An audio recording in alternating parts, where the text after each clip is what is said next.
into one. So next slide. Okay, our objectives are identify common adverse events associated with telerehabilitation and compare and contrast the safety of telerehabilitation with traditional in-person rehabilitation. Next slide. So first of all, why look at safety in telerehab? Well, the first thing is, as per the guidelines, which Jennifer O'Neill co-wrote with her collaborators from the APTA, providers have concerns about the safety of telerehab. And, I think some of those concerns are very valid because patients cannot receive immediate physical assistance from providers in telerehab. So as a result, we might be less able to prevent a risk from actually materializing into harm. And we may be also less able to mitigate the degree of harm if, let's say, something did happen, like a fall, right? And then they're on the ground and then we can't assist them right away. So this is an important question so we can better optimize the uptake of telerehab, help clinicians and patients make informed choices, develop strategies for improving safety, as well as reassure funders. Next slide. So one quick background slide on terminology, because as you'll see from the research that we're presenting, adverse events are mentioned a lot. And we just want to kind of orientate everybody to the definition of adverse events, which are defined as negative consequences of care that result in unintended injury or illness, which may or may not be preventable.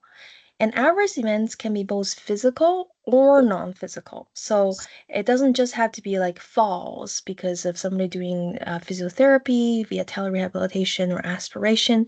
It can also be things like privacy breaches, or let's say if somebody's so worried about using technology that it causes them extreme anxiety that's way out of proportion to what they would experience in their normal day-to-day life. And so there could be also psychological or social adverse events as well.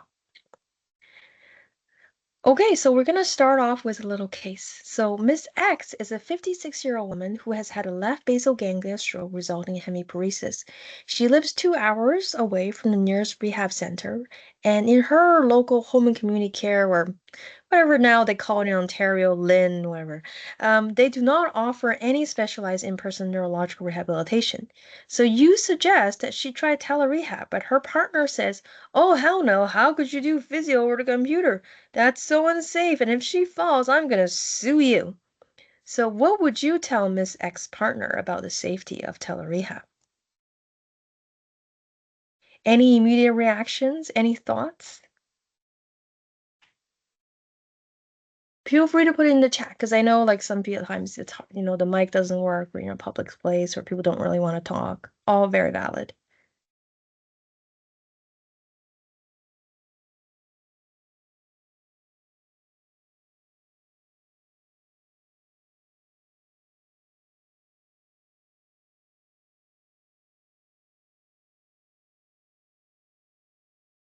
Okay, that's all right. No, I think that like we might be thinking in our heads like, oh dear God.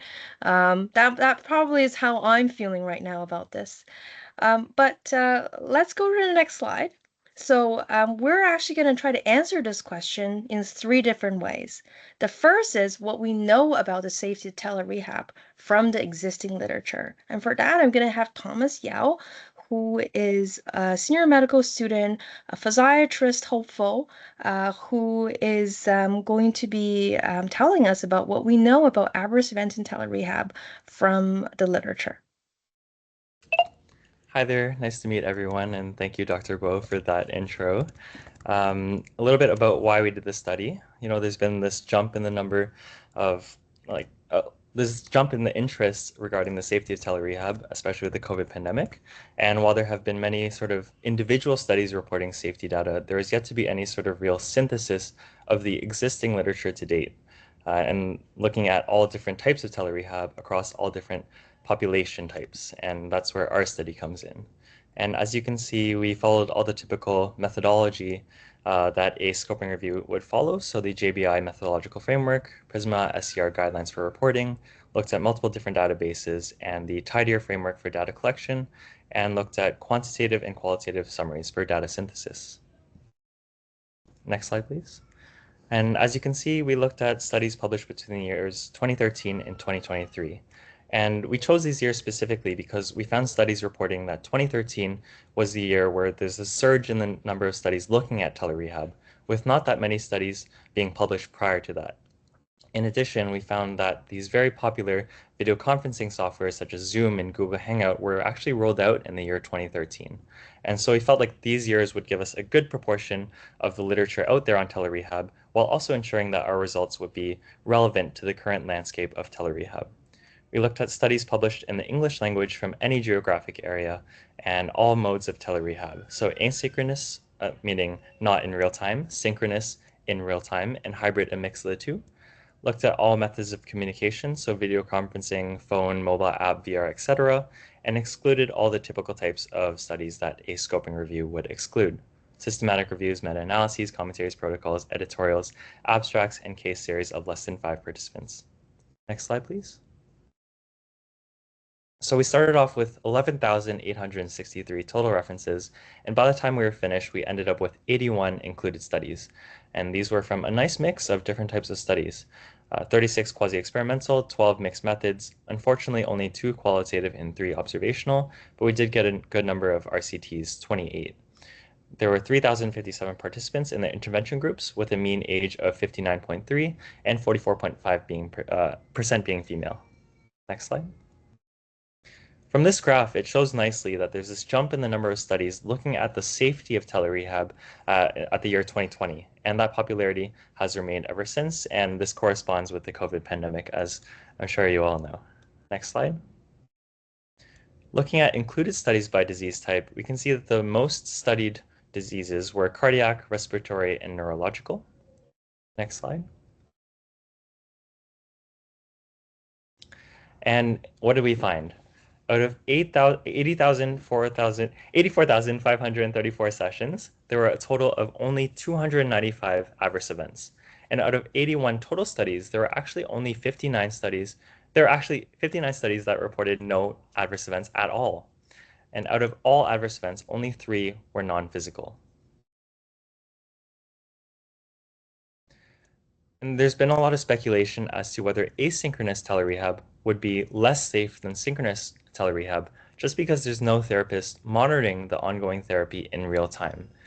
However, we did find that a similar percentage, 30% and 28.2% of studies, asynchronous and synchronous, reported adverse events.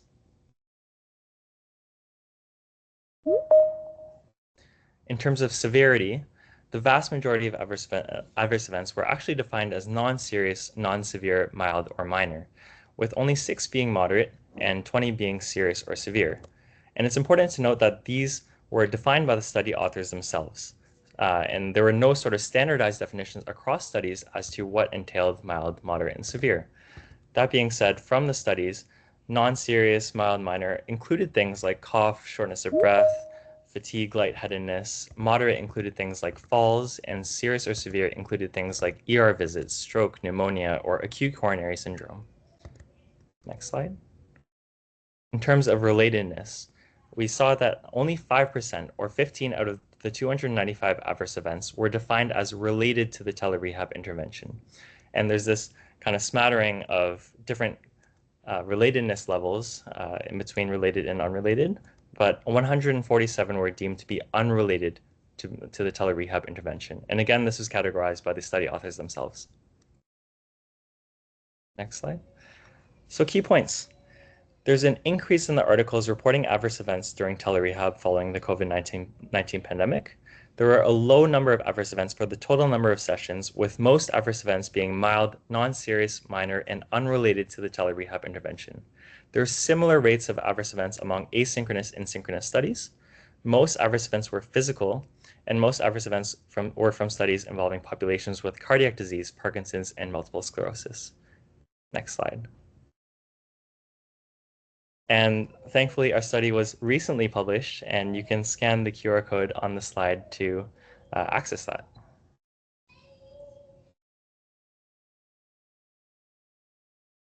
Thank you. Great, Thomas. And now we're going to answer the question from the perspective of what do providers tell us about the safety of telerehab? Thanks, Meiqi. I'm going to welcome my co-presenter, McKyla, onto the stage here. Hello from not rainy, snowy, or windy Toronto. Um, we saw it next to complement this terrific work. Thank you, Thomas. That was really good. Put some flesh on the bones, really try to understand what our providers are telling us as we take this out of the literature and into practice, as we looked at provider perspectives on the safety of telerehab. And this is one of my dear colleagues in the midst of the pandemic. And I often come back to this picture when I need a little smile. There's a growing body of literature, and I'd love to hear your thoughts at the end about that suggests that telerehab is safe. And so when we set out to understand this, we had a sort of a hypothesis in mind. And at first, what we found did not surprise us at all. And providers and our participants reported very few of adverse events of the physical nature of any kind. And we had to really dig and to hear a very, very few. But what we quickly came to see is that there are overlooked and under-recognized safety events that may be contributing to some non-physical harm to our telerehab providers. And so where we started is definitely not where we finished. We used focus groups and interviews, both in person and virtual, over 3 months in earlier this year. And we were very centric to our hospital, which is a large Canadian rehab hospital. But we did invite from our neuro rehab group, which is a large and lovely group of providers involving a variety, and I'll just list them, from brain injury, from stroke, MS, movement disorders, chronic pain, and what we call lifespan, which is young adults living with developmental disability. And we used a reflexive thematic analysis as our methods for this work to ground us. Our participants were heavy on our allied health teams, so you can see the professions by breakdown. We had some great physician participant, 2 learners, and some leaders as well. And while the clinical experience from this group was very high, they were absolute giants in their field, their telerehab experience was moderate in some, and most had a very abrupt start in late March of 2020, which I'm sure some of you did as well. And a current state, their telerehab caseload for some was quite low. They had 1 to 2 patients a week currently. Lots of hybrid options, of course. But for others, our social work speech colleagues were seeing a vast majority of their caseload was telerehab. So lots of variation, and I just sort of offer you that as we head into our results.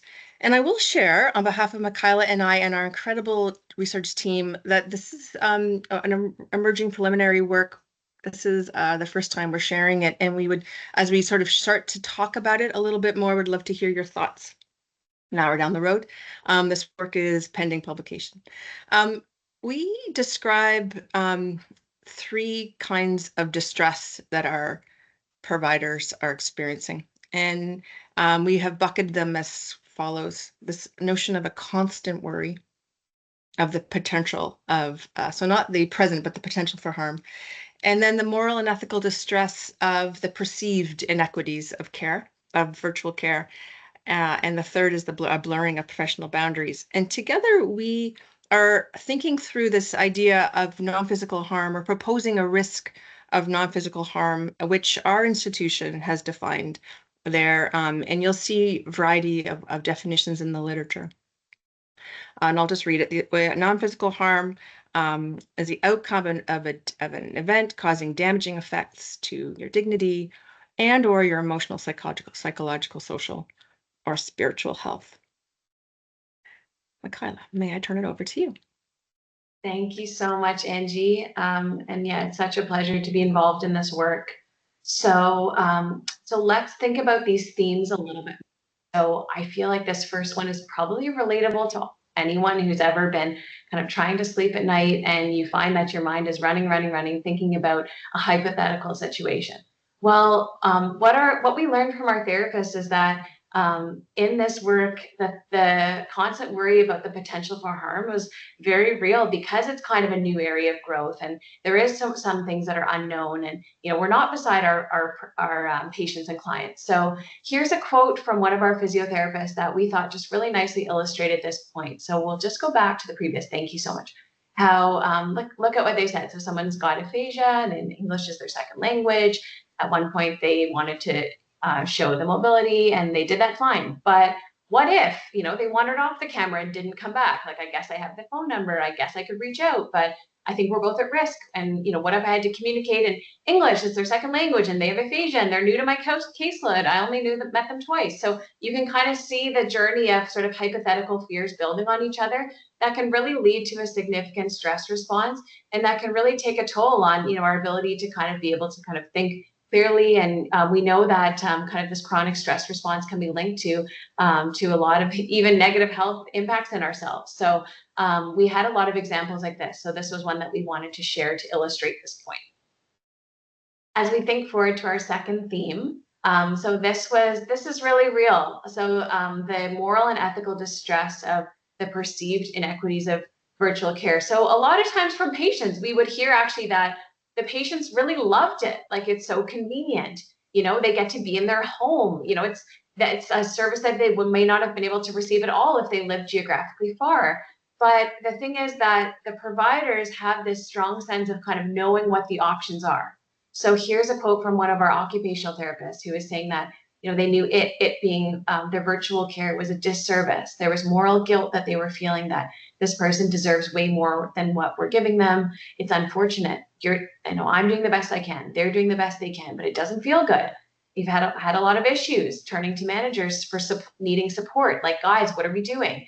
And we're losing time. We know that, especially in neuro rehab and rehab in general, often there's kind of a time window that we're trying to optimize. So there is this kind of feeling of guilt and moral distress that we're not kind of giving what we feel could be the best standards of care, even if what we're actually giving in the end is really great care. And we'll go to our last theme. And then blurring of professional boundaries. This to me was so interesting, and not something that I had even really thought about.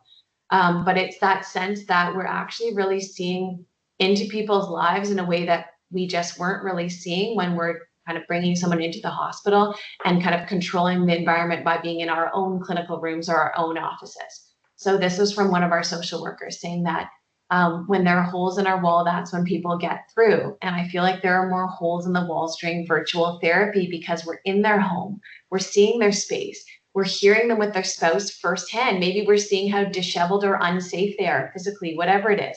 It makes it that much more real. And in that sense, it can be emotionally draining.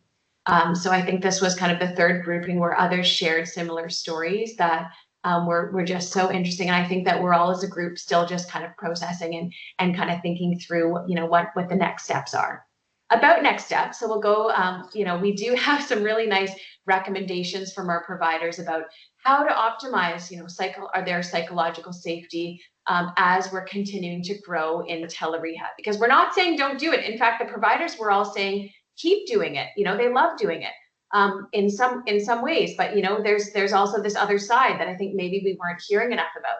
So some of the suggestions that they had were grouped into these themes. So increasing use of wearables and remote monitoring, having really explicit and dedicated, not only onboarding when someone's starting a virtual practice, but continuous learning that involves both novice and experienced providers, reflecting the changing climate. And they really raised the notion of trying to have a community of support where colleagues can debrief and seek advice, which in larger centers might happen a bit more naturally, but needs to be explicitly thought out for providers who might not have like a natural large community around them. And I think that's one of the reasons that we wanted to kind of form even more avenues like this. And then involving the hybrid model, like therapists kind of told us again and again that their comfort was so much more when they could at least meet the person and do some things, one session in person to even strengthen what they could do virtually. We'll go to our next slide just to wrap this section up. So here's what we posed to you. Is it time to talk about provider wellness and telerehab? I think one of the themes that we really delved into was this balance of control. So we're giving a lot of control to the patients by having them be at their home in their environments and doing things in their own kitchen. There can be a lot of privilege and a lot of benefit with that. But how is the wellness of providers being affected by shifting some of that control to the patient and away from the provider? And there could be unintended consequences to provider wellness through this process. But like I said, we're not saying not to do it. We're just saying we should think about it, and we should really, try to prioritize strategies and support structures just to really optimize it on the patient side and also on the provider side. So with that, we'll go forward to the next section. Thank you. Thank you so much, McKyla and Angie. Great presentation. So now to answer the question is Telerehab safe? We're going to hear from Nicholas of Sequeira, who is a fifth-year resident who just passed all his Royal College exam, who had done another research project on Telerehab safety with our working group. And he's going to be answering the question of what do health records tell us about the safety of telerehabilitation? Thanks, Dr. Guo, and hi everyone. Thanks for having us. As Dr. Guo was saying, I'm Nick. So myself and one of the residents in the year above us, who's now a fellow, we did a chart review looking at the stroke and brain injury populations at Toronto Rehab, who were admitted as inpatients, who then went off to do outpatient rehab. And we did a cross-sectional retrospective study, which compared the patients who did outpatient therapy in hospital versus the patients who did their outpatient therapy via telerehab. And we had 51 pairs of subjects split between brain injury and stroke, and each of the patients were paired with somebody who was quite similar to them based on their age and their FIM score and other metric, in diagnosis, of course.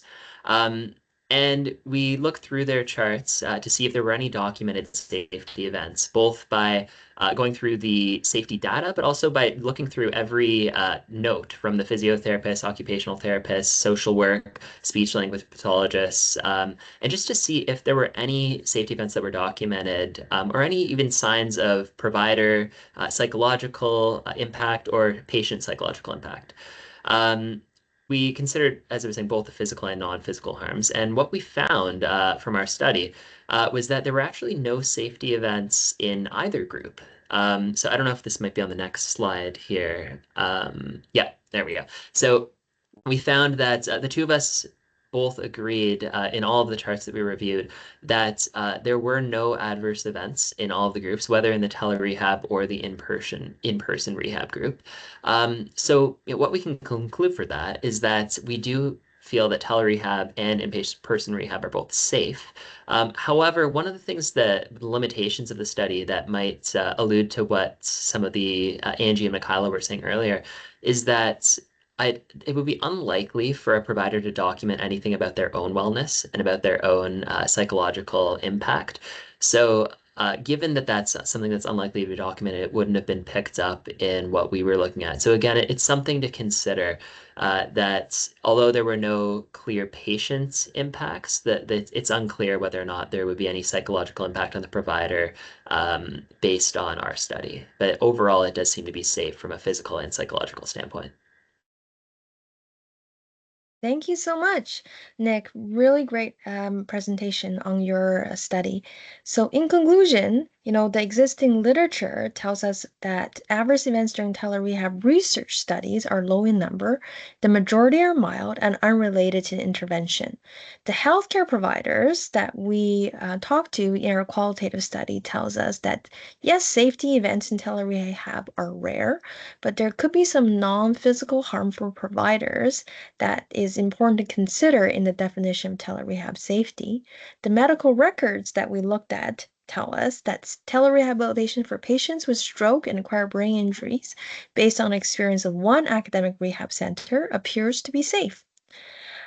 So some future directions that we want to look at would be, what do patients tell us? It would be interesting to have a qualitative study looking at the patient experience with safety, and also looking at how to measure non-physical harm more systematically, both in telerehab.